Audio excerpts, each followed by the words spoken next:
Hi everyone! Welcome back to another episode of Starting Out, a podcast where we share our stories of starting out in this great big world. We talk about our highlights, trials and tribulations, and lessons we've learned along the way. So as you are starting your journey, we hope you can learn from us. So Cor, what's the topic for today? So today's topic, we are venturing into the unknown. And basically what this will be is I will be asking Anika all about her experiences and journey with solo traveling. I'm super excited because I feel like every year you're always off somewhere and you're always doing something crazy abroad. I want our listeners to hear about your experiences as well. So basically, just to begin, like where have you traveled to? Like maybe if you want to give like a little list to our listeners. And then when did you do your first solo travel? Yes, it's actually quite funny. We were just laughing about how one of our friends named our group chat Nomad Gals, and I took it a little to heart and said, "Oh, what do you mean by Nomad Gals?" Traveling alone when you are coming of age is one of the best things ever. So I started pretty young when I solo traveled. The very first place I've ever been to was Copenhagen and Lisbon. And then also I have been to Seattle by myself.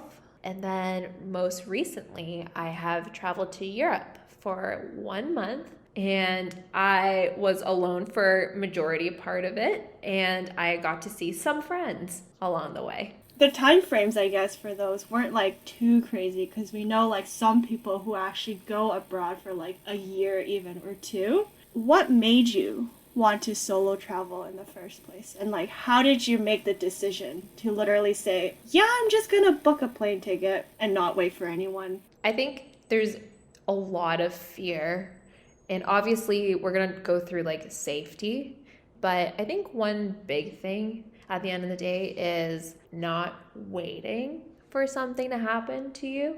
There's always opportunities to go solo traveling. I wasn't asking myself to be like, okay, now we're going to take a whole year off of school, or we're going to do something really radical with solo traveling. It's more so, how can we as in me, myself, and I,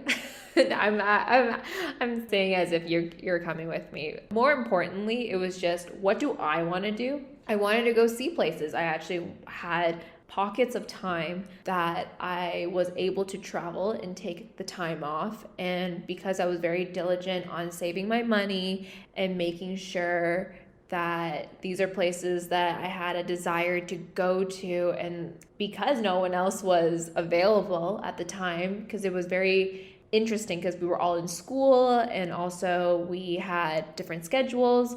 Sometimes life presents opportunities to you, especially for the 1 month in Europe. I had no exams. I made sure that I actually had at least one semester where I can move things around so that I had no exams. And because I didn't have any exams, how many times in life where you get to have 1 full month off? It sounds a little depressing now that we're working and you're in school, but there's not a lot of opportunities. So I was like, okay, there's an opportunity. Might as well go. Like, you have to go and make the most of your time. Just wondering, what was your thought like, I guess, in the first year of university, I guess, before you even started solo traveling? So I know you talked about, like, oh, like, a lot of people think, like, oh, when I solo travel, I have to go for a month or, like, 2 months. What was, like, your thought, like, before you solo traveled to, like, after you did your first trip? Were you more like, oh, I guess, like, I don't have to go for a month. Maybe I could just go for a week? Like, what would you say to our listeners who's kind of like, I don't have enough time right now? Yeah, I would say make sure you start off small. In high school, I remember I used to go to downtown Toronto by myself a lot and really liking the exploration of a city, and also almost like it is basically taking yourself on a date, right? How do you entertain yourself for long, long periods of time without anyone there? How do you take something as mundane as just going about your day and exploring into something of an adventure? I feel like those days that I did go downtown, it really solidified that, hey, I can actually do this. This was before when I had data on my phone. I want to say y'all have it easy these days. I think that it's like trust building within yourself of being like, hey, I actually can work a map. I can figure out how to get around town. And then when I went to Seattle for the first time, again, it was very, very like comforting to know that like I can do this. I've already been to Europe once with a group, and I knew more or less how it all worked out. It was a slow gradual to the 1 month. And I would encourage that as well. Like if you've never been anywhere alone, maybe try it with like the town next door. Like go venture out on your own and all that, and then build it up. It's so funny that you mentioned the data part because it's 100% true. Even when I was in high school, even when I would go downtown, back then, like I had like my little flip phone still, and obviously there's no data on that, so you had to make sure like which bus route to take, like what, make sure you got the bus number right, where do you get off, and then it's like if God forbid you got lost, you had to go somewhere that had Wi-Fi, and you don't know like which way to walk if you're in downtown Toronto because we're new to it. You had to go get Wi-Fi, sign in and everything, so that took so much longer. Totally agree with that. And I really liked how you kind of touched on like the confidence aspect where it's like you said, a gradual increase timeline wise. I guess off of that, there's always, whenever you solo travel, there's always going to be factors or people in your life that are like, oh no, it's too scary to go to Europe for a week. How did you deal with these voices in your life from people telling you these things? First and foremost, they probably have good intentions when they tell you you can't do this. And there is some truth to, hey, people getting robbed, getting mugged. Like what you see on Instagram sometimes, right? Like they might not have the confidence and the awareness and just the overall desire to even do it, because usually trips are meant to be done with people. It might be just kind of like shaking the tree a little bit. I think one of the big things is when you have confidence of yourself to do something, what it really means is that you're taking responsibility. Because when you're solo traveling, if you're going to be out and about, you are responsible for yourself. Like you have to be a little bit more careful than usual. Even people that go in pairs or in a big group still get robbed. But you're still a tourist and you don't know all the customs. So trying to blend in and trying to not be as flashy is the most important thing. It's funny that you say that because I feel like you have the same amount of odds of getting robbed, like where you live, so like downtown Toronto. Yes. Than the same odds that you do like when you travel abroad to Europe. How you portray yourself, like sure, you know, it'd be nice if you were wearing like Louboutins in Paris with like a YSL bag. Of course, we all dream about that. It's like a red flag almost where it's like you're putting yourself out there to get robbed, basically. Exactly. Anything that I wouldn't do in my own city, I wouldn't do in another city just because I'm on vacation. Like we're still on planet Earth here. And I think, yeah, that's so true. Like we can get into it. Like all the safety precautions that I take in Toronto, I still do abroad. It's not like Disney World where I'm like, and this is the most magical place on earth, so I don't need to do anything. I can be reckless. No. Walking like you know where you're going and being very intentional of like, hey, I'm going to walk down the street, not constantly looking at my phone for Google Maps and stuff. No flashy jewelry or anything. Always having like if I'm going to a foreign country, having some of the languages already downloaded onto my phone. So if I need to Google Translate anything, I've already some of my words down, and then also being a little bit alert. You know, just being very alert, like checking your surroundings. If someone's following you, you're probably being followed, so go cross the street 3 times to see if they're still following you. Staying in big streets. I don't actually go to that many bars or clubs. Yeah, I only go to bars and clubs in foreign countries with a friend. Always share your location and always getting a phone plan with unlimited data. Especially in Europe, it's so cheap. Stuff like that makes it really it makes it a lot more safe, and it puts you on the same level as you were in your home country. Yeah, something similar to that is like if you're solo traveling and you have an itinerary, even if it's like a rough idea, like always send someone like close to you, like two or three other friends, your itinerary, and always update them like every day or two. Say like, hey, like this is where I am. Just wanted to check in. So, God forbid something does happen. It's like you're just not lost in a completely new country and no one knows where you are. It's like you have your location someone could look at, you have your itinerary someone could look at. It's like different ways someone can just make sure you're safe. So speaking of people, and you talked about like traveling to Europe with friends and ultimately meeting up with different people. So you have that, but on the other hand, you're still like in little pockets of time, you're still traveling alone and you're still just hanging out with yourself. Do you ever feel lonely or alone when you travel? How do you deal with your emotions when you see like another big group?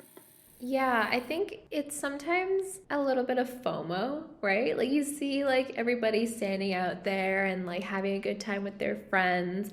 I remember I went to Lisbon on New Year's Eve, and you can see that like everybody was just having fun with their friends, and like they're popping champagne in the streets. And yes, you want to be a part of that, but there's basically a time and place for everything. And because I chose this time and place to be alone, it doesn't have to be lonely. I think one big way is like you have something planned for yourself, right? Like, are you gonna go see something that day?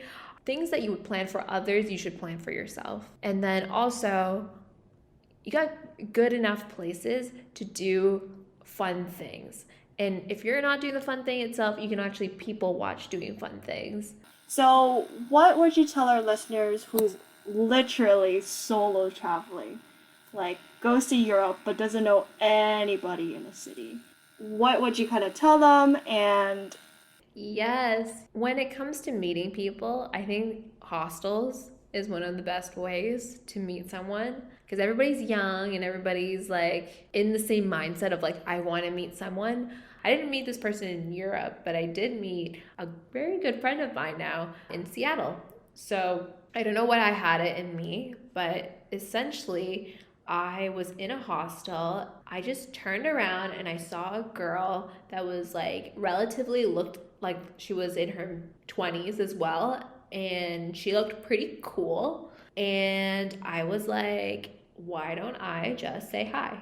And then you get a vibe check. And then guess what? We actually started talking a little bit and I just asked. It turns out she was also solo traveling just for the day. And she was also saying how, do you want to go out and explore Seattle? And I was like, okay, let's do it. And then I feel like it stress test our relationship that day. And we were able to go travel around Seattle.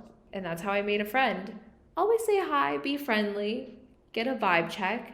how do you feel about, because I know when you first started solo traveling, it was in university. And I guess this is the time where a lot of our listeners even are starting to kind of like think about like, ooh, I have reading week or I have like no more exams in December. Let's go somewhere. And university students, to say the least, are on a very strict budget. So how did you travel on a budget? And like, how did you find a good deal? I think one good thing about university is when you're trying to travel, it's always at a really convenient spot because it's during low seasons. You know your university better than I do. Check when your last day is and then when your exam period is and then where your window of time is at. I think one big thing is knowing where your biggest expenses are and planning around those. So I made sure transportation and lodging were always, I was like deal hunting for those so that if I can bring my two largest expenses down, then everything else was a lot easier to manage. I went during early December where usually no one travels. If I really could go back in time, I would have pushed it another week, but my classes were starting that week. So I was on peak season when I was coming back home. But like, I didn't destroy my wallet like going there and back. I just coming back was a bit of an issue. you just have to do your research and like actually go look for these deals. Try even different types of like lodging. And then also for food and stuff, right? Okay, you have one day where you get to go and like eat at a fancy restaurant. Are you able to go into like a Tesco to get your meals and stuff, being a little bit more frugal in that sense? And walking is your best friend. Okay, don't let anybody tell you otherwise. Not walking at like 3 o'clock in the morning. Please get an Uber home. How good is the public transportation over there, right? So just be strategic. What I'm trying to say is it's all doable. And if you have only yourself to please, you don't have others to like, swing your budget and then be like, oh my God, we're out of line in here. You just have yourself to like take care of, which is quite hard. I guess that's another thing too. It's like when you're young, you're a little confused and all that stuff, but this is a good exercise. Going somewhere is not a magical location where you become a different person and everybody's a Disney cast member. This is still real life. So if you can handle these situations on your own, 1,500%, you can actually handle going out and traveling as well because you already have the skills, or you can get the skills. You already touched on a lot of this, but like if you were to sum up all of your solo traveling experiences to like lessons that you've learned, what are some like really big outstanding ones that are like you guys have to like do this because you guys will for sure like learn this as well? I think one big thing, when I'm living my life and I know I'm being a little too comfortable, I like to shake things up. And solo traveling was one of like the best things to shake things up for myself and do something a little bit scary. You're almost stress testing with yourself of being like, let me put myself in this situation. And if I come out of it, I will have a newfound appreciation for myself, for my skills, for my own abilities. Hey, at the end of the day, I think everybody should try it once. You are your own best friend at the end of the day, right? The longest relationship you have is literally with yourself. So getting to know yourself of like what entertains me, what I would never do. When you come back home, you're still gonna have to do scary things. And just because you're at home doesn't mean that you're gonna be safe from all dangers, right? You still have to go outside, you still have to do stuff, and you still have to make scary decisions. But I feel like solo traveling gives you like almost like a bit of like a badge of honor that like I can figure things out. So I want to ask you a question. Would you ever go solo traveling? I would love the opportunity to go solo travel. I was thinking where I like wanted my next trip to be, and I wanted to ask you that as well. But for me, for the summer, I want to go for like a trip to Europe by myself. Don't want it to be too long. Where do you want to travel? I think that with COVID, it's very interesting. So my current anxieties are getting stuck in a place. So that can be extremely expensive really quick if you're stuck, or if you can't find a PCR test, or if something is going down and they're like, hey, I don't even recognize your vaccine. And you're like, well, shoot. So for those reasons, I feel like I want to go travel somewhere, but meet up with a friend. It's almost like a precious little thing because we haven't been able to, and it's like a little complex to go traveling these days. So yeah, I think definitely it would be nice to go back to Europe again. The reason why you asked is I would love, love, love, love to go to Dublin, Ireland. Yeah, I feel like even if it wasn't Europe or anything, even going back to Vancouver by yourself, or now that I've been there once, it's not as scary as like going. I don't think I would go to like the mountains by myself or anything, and hey, we would love to know where you want to solo travel. Has this inspired you to go solo traveling? I feel like it's very interesting because like we've been almost like 2 years in solitude, and being alone. Is solo traveling even a thing of like people wanting to go out on their own? Have you done enough introspection of your life during quarantine, or do you need alone time? Maybe you're living with people and you're like, they're constantly in my head and I can't go anywhere, and now I can go. And with that, we will see you on the next one. Bye. Bye. You have just been listening to the Starting Out podcast. If you liked today's episode, please make sure to rate and like the show. Also, leave us a review. It helps us a lot. To never miss an episode, please subscribe and turn on notifications. We love to hear from you. So if you want to chat with us, tweet us at StartingOutPod. Links are in the description. As always, we are so excited for you to start out on your journey, all while listening to ours. See you in the next one.